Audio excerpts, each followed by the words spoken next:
Welcome to Cold Case Detectives Too Close to Home, the series where we select 5 patrons at random and examine cases from their hometowns.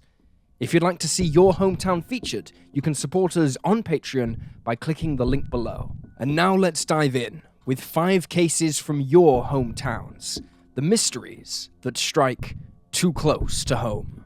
This video has been brought to you by Manscaped.com, the leading global brand that cracks the case on how men across the world have been keeping their personal grooming on point. Manscaped.com have sent us the all-in-one performance package, which is an incredible combination of the best grooming tools and products to help you feel great all day long. We know it's spooky season right now, but Christmas is just around the corner, and this would make the perfect gift for your partner. Or you can treat yourself. Personal grooming is an important part of self-care. Included as part of the package is the Manscaped Lawnmower 4.0 body trimmer and the Weed Whacker nose and ear hair trimmer. They're both fully waterproof and come with advanced skin-safe technology, meaning you'll get a closer shave without risking nicking or cutting sensitive skin. The Lawnmower body trimmer has a handy feature that keeps your trimmer safe with a travel lock that stops any accidents before they happen. Next up are a couple of handy products that will help you feel fresh all day: the Crop Preserver deodorant and the Crop Reviver toner spray. You can apply the deodorant down below after your shower for all-day odor protection, and then use the convenient spritz with cooling aloe vera whenever you need a little boost. And as a token to all CCD viewers, Manscaped are offering you 2 free gifts as well for a limited time only. You can get the Shed travel bag and the Manscaped anti-chafing boxer shorts if you go to manscaped.com today and take advantage of their offer. Use our code COLDCASE at checkout to get everything I mentioned at 20% off, plus free international shipping and your 2 free gifts. With Manscaped, you're always going to feel your best. And now let's dive in with today's mysteries.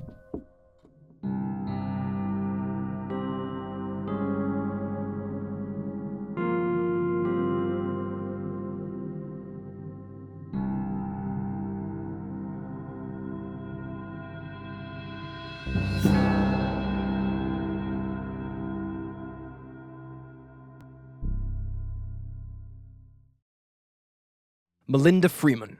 This case is brought to us by our patron Erin, who chose the location of Victoria, Australia. At around 11:30 p.m. on October 4th, 1991, Craig Freeman returned to his home on Yea Road, Whittlesea, Victoria, which he shared with his 27-year-old wife Melinda and their infant son, Brent. Craig had spent the evening playing card games with his friends at Kinglake in the company of the couple's child, leaving Melinda on her own for several hours so she could study. However, when Craig approached the house, he noticed something was off. The back door was unlocked, the front door ajar, and the property had been ransacked. Walking to the staircase, Craig's worst fears were confirmed. He could see the body of his wife, unmoving, on the first floor landing. Melinda had been struck repeatedly with a long, blunt instrument, with such force that she may have either died or lost consciousness from the first blow alone. The crime scene was gruesome. Blood splattered across the walls, ceiling, and nearby furniture. Her skull had been broken, and Melinda's left ear had been split from the attack. A towel partially covered her neck, and it was later found to contain bone fragments, suggesting the fabric had been in contact with her skull during the assault. The brutality of her injuries prompted the police to initially suspect that a gun had been used, although no neighbors heard any gunfire. The autopsy revealed that Melinda had died from traumatic brain damage, a result of the beating. Despite the home being in disarray, the police soon ruled out burglary. Her engagement and wedding rings, along with a gold bracelet, were left behind. Investigators believed the scene had been staged to make it look like a random attack, when in fact, it had been planned by somebody she knew. Adding to this notion was the fact that forensic evidence suggested a man's black belt had been used to bind Melinda's legs below the knees when she was already dead. Investigators suspected that this had been done to aid the illusion that the 27-year-old had been tied up to keep her quiet and out of the way while the home was searched. Detectives also believed that several aspects of the scene were too neat, noting the way books and papers on the bed had been arranged, and there was no blood dropped around the house. Furthermore, there were no signs of a struggle, no scrapes or injuries to Melinda's body, which would suggest she had a long, drawn-out fight with the perpetrator, and no foreign fingerprints were found in the home. With all that said, the police did notice a strange assortment of items missing: a jewelry box, 2 video units, a cordless telephone, 2 power drills, an angle grinder, 2 crowbars, and a blue canvas bag. These items have never been recovered. In the last 30 years since Melinda's death, little progress in the investigation has been made. The Victoria Police Force has noted on their website that detectives have never been able to establish the mother of one's final movements on the evening of her murder. On the afternoon of October 4th, Melinda spent time with her sister, Roxanne. The pair parted ways at around 4 p.m., and Melinda and her husband drove to the Plenty Valley Library and went shopping in Whittlesea. They arrived home between 4:30 and 5 p.m. After spending a few hours together and having dinner, Craig was invited to the card game he attended that evening. He received the call at around 7:30 p.m. and left the house between then and 7:45. He took Brent with him so Melinda could study, although it has been noted that Craig did not take any supplies with him, including nappies and food. Craig attempted to phone his wife at around 10 p.m, but received no answer. He left a voicemail stating that he was on his way back. He made his way home between 10:30 and 11 p.m. Both the police and Melinda's family members believed that the mother of one was already dead by the time Craig called home, as it was unlike her not to answer, especially since her husband had the baby. Further helping to solidify the timeline of Melinda's death was the fact that a colleague of the 27-year-old, Marjorie Gray, phoned the home numerous times that night. She initially called at 8:45 p.m, but it rang out before the line went dead. On a second call attempt, Marjorie heard a beep, but no recorded message. Then, just after 9 p.m, she called, only to be met by the answering machine. The last time a colleague had been in touch with Melinda was at 6 p.m, while a separate colleague left a voice message at 8:55 that night. Notably, the Freemans took home security very seriously.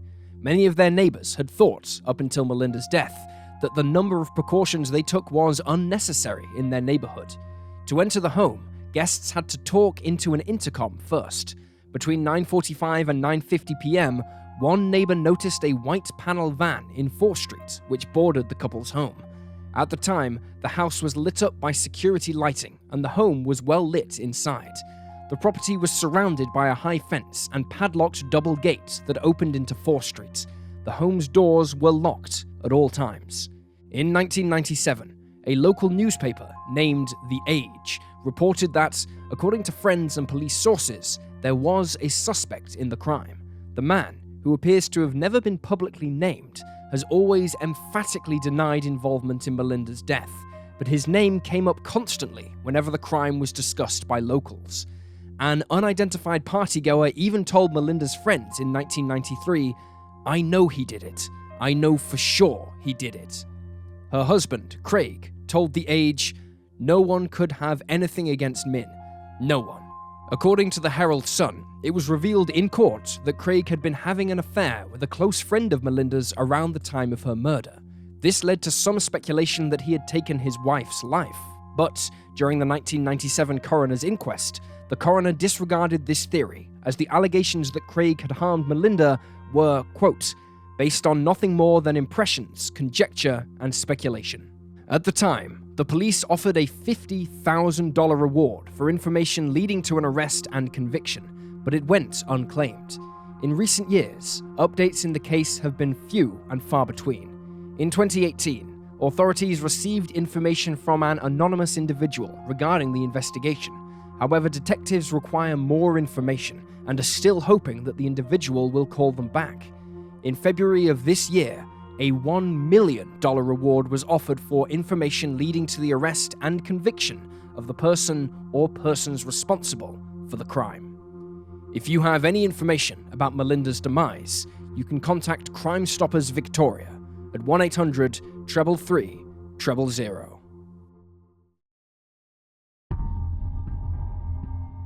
Natalie Marie Perez. This case is brought to us by Rosie Diaz, who chose the location of Miami, Florida. 19-year-old Nathanalee Marie Natty Perez was last seen at Burke's Motel on Southwest 8th Street in Miami, Florida, on June 1st, 2012. Following her high school graduation, she had moved to Miami with her boyfriend. He claimed that on the day of her disappearance, the couple fought, and Nathanalee walked out and never returned. Subsequent phone calls from her family went straight to voicemail, and she has never been seen or heard from since.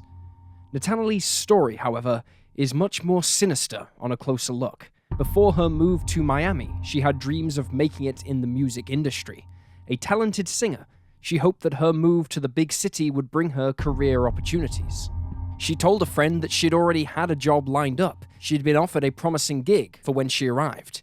In the months following the move, however, she had become uncommunicative on social media and rarely contacted her family, who reported that when they did hear from her, she sounded odd and somewhat distressed, keeping her answers short. Her family speculated that somebody was instructing the 19-year-old about what she could and couldn't say. Concerned for her welfare, her family reported her bizarre behavior to the police and let them listen to some of their phone calls. However, authorities decided that since she was legally an adult, there was no real reason for them to investigate. Eventually, Nathanalee managed to reach out to her aunt. She texted her to let her know that she needed help. In response, her Aunt Maria sent her sons to check on her. They found the 19-year-old heavily bruised, with hair torn from her scalp and her nails ripped back.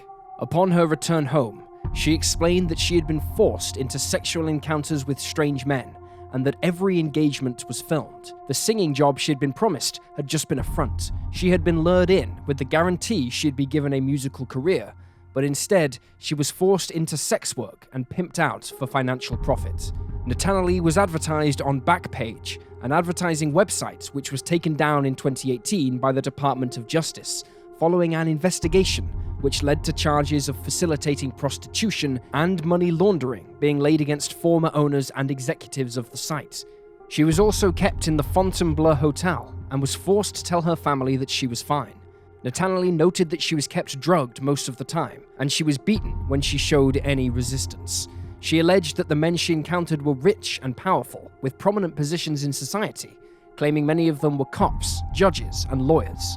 This made her refuse to go to the police. However, shortly after coming home, Nathanalee left again. She spent a long time on the phone one night, and reportedly whatever she had heard had upset her.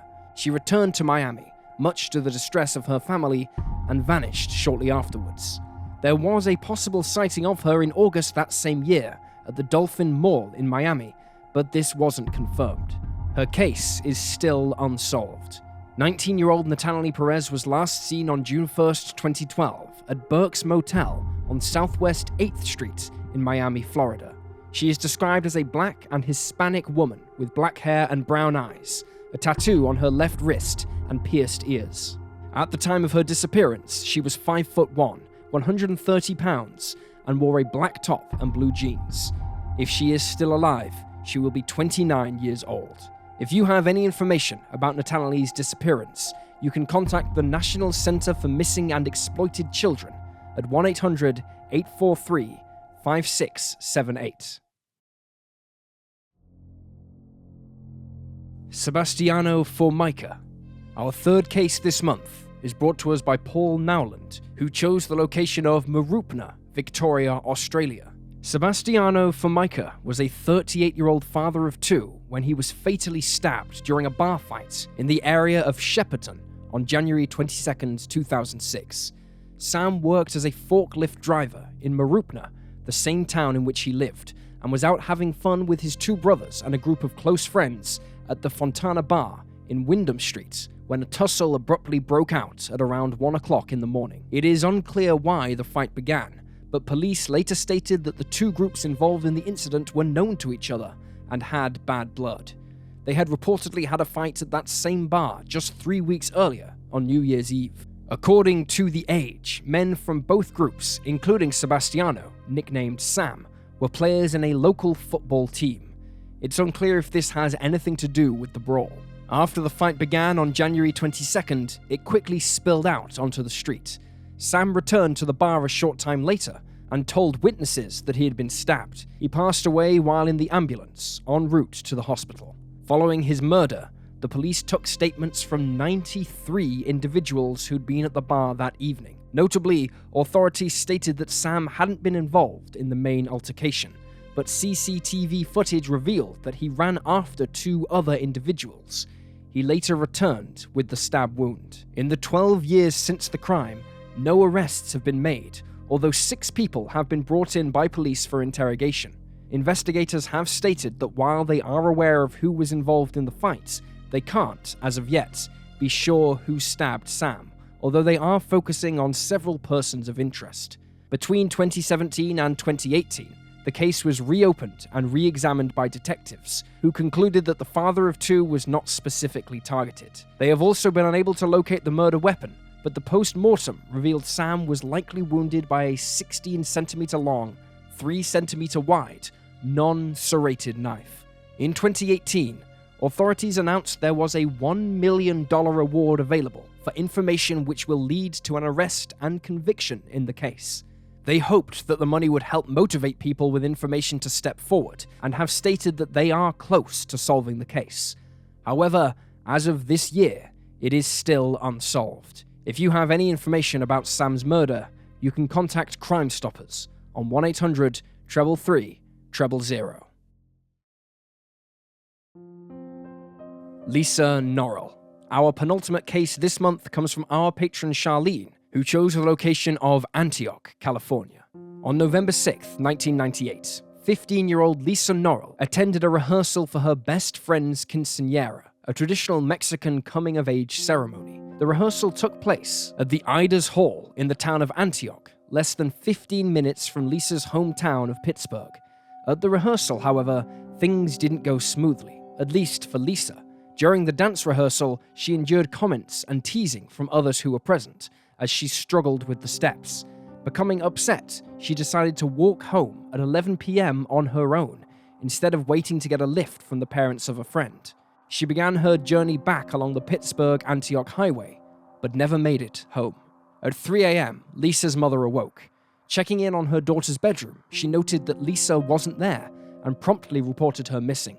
Authorities began searching for the teenager, beginning at the dance hall where she'd last been seen, and scent dogs discovered the bag she'd been carrying, which contained her dress and shoes for the rehearsal. The dogs also hit on an area close to a nearby landscaping business, but the handlers didn't investigate, as they believed the canines were reacting to a ruckus being caused by other dogs who were barking. On November 14th, over a week after she was last seen, Lisa's body was found. She was lying face down, with her fists curled up, close to the landscaping business the dogs had hit on earlier. The autopsy revealed that Lisa's cause of death was asphyxiation, and DNA was not initially recovered from the scene. To this day, the police department have kept much of the information from the coroner's report under wraps to protect the investigation, and it was never revealed whether Lisa was subject to sexual assault before being killed. Just 2 months after her body was recovered, the police believed they had a break in the case. A former Antioch fire captain, Dwayne Shoemake, had been charged with child molestation and claimed he had important evidence in Lisa's case. He told authorities that he wished to make a deal. He would give investigators the evidence if they dropped the charges against him. Upon reaching an agreement, the police turned their attention to 24-year-old David Heneby and his friend, 39-year-old Gary Lee Walton, after they were reported by Shoemake. Shoemake claimed that Heneby had confessed to taking Lisa, holding her for several days, and doing, quote, awful things to her. He learned of this confession from his sister-in-law, who was Heneby's mother-in-law. Both men were arrested for the teenager's slaying, and both had a long history with law enforcement. Following the arrests, searches were carried out at both men's properties, but nothing was found tying the pair to Lisa's demise. They were subsequently released, and the charges dropped. Despite this, Heneby remains the primary suspect in the case. It has been speculated that a serial killer was operating in Pittsburgh between 1998 and 1999, and he is believed to be responsible for the deaths of 5 individuals, including Lisa. Despite the involvement of the FBI, just days after Lisa's initial disappearance, however, both Lisa's case and the potential serial killer's case remain unsolved. Lisa's mother, Minnie, who had adopted her when she was just a baby, tragically passed away in 2013. She never saw justice for her only child. Lisa was last seen wearing a grey sweatshirt, blue jeans, and sandals when she vanished from the Pittsburgh-Antioch highway. She had a garment bag, which included a pair of black high heels and a blue velvet dress, but these items were discovered shortly after she went missing. If you have any information about Lisa's murder, you can contact the Pittsburgh Police Department at 925-252-6972. Josh Clayton. Our final case this month comes from an anonymous patron who chose the location of the Isles of Scilly. 23-year-old Josh Clayton was working as a bar manager on the island of Tresco, part of the Scilly Isles, when he vanished in September of 2015. On the evening of his disappearance, on September 12th, Josh had attended a party for local workers. When he failed to show up for the work next day, he was reported missing. His bike was discovered dumped in a hedge on the island, which is only 2 miles long by 1 mile wide and has just 175 residents.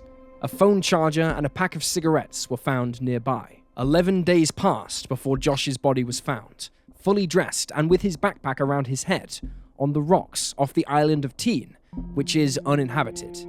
As the Scilly Isles hadn't had a murder since the 1970s, the discovery of his body led locals to fear that a killer was among them. However, almost straight away, the local police ruled out homicide. Despite this, many questions remained, and the autopsy did nothing to help solve them. Josh's autopsy revealed that he'd suffered no major wounds or broken bones, no head injuries, no fractures, no brain bleeding, and no disease. His organs were healthy, there were no signs of drowning, and while he had consumed alcohol on the night of his disappearance, he had not had enough that it could be toxic. He was also cleared of drug use, and his cause of death has never been determined. Despite all of this, Josh's t-shirt had a blood stain on both the front and the back, and while his wallet was recovered, his phone was not. At the first inquest, it was heard that Josh had been involved in a disagreement at a party held by Tristan Dorian Smith.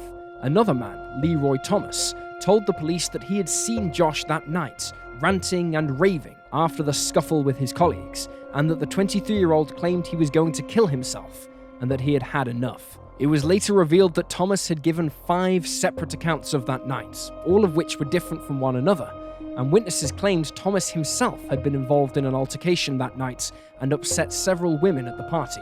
Meanwhile, a pathologist stated that Josh may have been pushed into the sea where he was found. At some point, however, a barrister claimed the police investigation had been inadequate, and a second inquest was set up at a later date. In the years since his body was found, the investigation into Josh's death has been heavily criticized. Sergeant Colin Taylor led the investigation. He is most notable for having published a book about policing in the islands, which are virtually crime-free, just 1 year after the disappearance. Josh's autopsy was delayed by 2 weeks, and his blood-stained t-shirt was destroyed by the police. During the investigation, 1 man was interviewed under caution in relation to the case, but ultimately no one was ever charged. During this second inquest, Josh's death was ruled as an accident. However, his family maintain that something more nefarious is afoot, and have spent almost £70,000 on a private investigator, as well as lawyers, to help discover what happened on the night that Josh went missing. They have criticized the investigation heavily, citing the fact there was a 2-week delay before the autopsy was carried out, that Josh's blood-stained t-shirt was destroyed before it could be forensically tested, that Josh's room was left unsecured and without forensic examination for 2 years, and that his belongings were not forensically checked. They also noted that a van that was damaged on the night of the disappearance was not looked at by investigators until 2 years later, at which point it had already been repaired. Similarly, some golf buggies were damaged that evening, but were never looked over by experts. Furthermore, in 2019, it was revealed that the investigation had been bungled by Sergeant Taylor, who had talked about the case in the pub, had used a water diviner, generally someone who searches for underground water using a rod to search for Josh's body, and had failed to secure his room as a possible forensic scene. As a result of the complaints brought on by Josh's family, Sergeant Taylor and the investigation were placed under scrutiny, where 2 professional standards reports noted that they found failures in the investigation. It also stated that the police were quick to rule out homicide, but didn't attempt to look into the claims that Josh had been in a fight that night. After the second inquest concluded, Josh's mother, Tracy, stated, "All we have is pure speculation," noting that there was no evidence to support the accident theory and that much of what was said in the inquest was conjecture. His family are still searching for answers and run their own website laying out everything they know. In 2020, they hoped to interview partygoers who were there on the night of Josh's disappearance, but their plans were foiled by the emergence of the pandemic. And there you have the facts. Please leave a comment down below with your own theories and speculations, and remember to like this video and subscribe to support the channel. Thank you for watching. Stay alert, stay safe, and I'll see you next time.